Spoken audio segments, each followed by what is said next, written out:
नमस्ते मित्रों, मैं डॉक्टर शंकर चौधरी। आगे आने वाले कुछ आयुर्वेद मंथन के इस भाग में हम पुरुष रोगों की चिकित्सा के और बीमारियों के लक्षण, कारण के बारे में चर्चा करेंगे। अक्सर पुरुष रोगों के बारे में कुछ भ्रांतियां फैली हुई है, कुछ अपवाद है, हम उसको दूर करने की कोशिश करेंगे।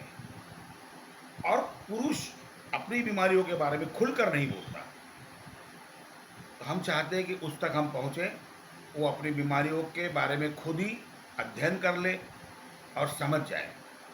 जैसे कि पुरुषों को होने वाली बीमारी में सुजाग, जिसको गोनोरिया कहते हैं, उसमें शिश्न मार्ग जो है, जो पेशाब की नदी है, उसमें से मवाद निकलता है। ये बहुत बुरा रोग है। अक्सर जो लोग व्यभिचार करते हैं उनमें ही होने की संभावना ज़्यादा होती है। दूसरा है सिफिलिस, जिसे फिरंग रोग भी कहा जाता है। कहते हैं भारत में जब अंग्रेज आए थे तो उनकी जो महिलाएं थे, मेम थी, फिरंगी, उनसे ये बीमारी हमारे भारत के पुरुषों में हुई।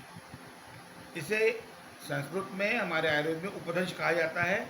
इसमें हमारा शिष्ट का भाग होता है, जो लिंग का भाग होता है, इसमें फोड़े हो जाते हैं, उसमें से पानी निकलता है, खून निकलता है, बड़ी दयनीय अवस्था हो जाती है। इसकी चिकित्सा भी हम बताएंगे। उसके बाद में जैसे धातु स्त्राव, पेशाब में धातु जाना, अन्य समय पे धातु बहते रहना, धातु का पतलापन, उसके बाद में स्वप्न दोष। युवावस्था में कई लोगों को स्वप्न दोष होता है। एक आध बार स्वप्न दोष होना अलग बात है, लेकिन स्वप्न दोष श्रृंखलाबद्ध होना, नियमित होना, यह एक बीमारी के लक्षण है। इससे क्षीणता आती है, शरीर कमज़ोर हो जाता है। कमजोरी के कारण हमारे गाल बैठ जाते हैं, शरीर में मांस नहीं बढ़ पाता। तो ऐसे कई लक्षण आते हैं, निर्बल हो जाता है मनुष्य। इस पे हम चर्चा करेंगे। उसके बाद में शीघ्र पतन, पत्नी के साथ समागम के समय में शीघ्र हो जाना, संतुष्टि न होना, इसको शीघ्र पतन कहा जाता है। उस पर भी हम चर्चा करेंगे। उसके बाद में वीर्य अल्पता, शरीर में जो हमारा तेज है, जो वीर्य है, वही हमारी जवानी है। युवावस्था में वीर्य उत्पादन होते रहना चाहिए, लेकिन हमारा खान पान वैसा नहीं है। आधुनिक युग में हम वो नहीं खा पा रहे जो पहले के लोग खाया करते थे, तो वीर्य की जो उत्पादन है वो शरीर में कम हो जाता है। ऐसे में वीर्य अल्पता होने से भी नपुंसकता आ सकती है, कमजोरी आ सकती है, शरीर क्षीण होते चले जाता है। उस पर हम चर्चा करेंगे। उसके बाद में नसों की कमजोरी, बहुत से लड़के कम अवस्था में कुछ गलतियां कर देते हैं, जिसके कारण नसों में कमजोरी आती है। उस पर हम चर्चा करेंगे।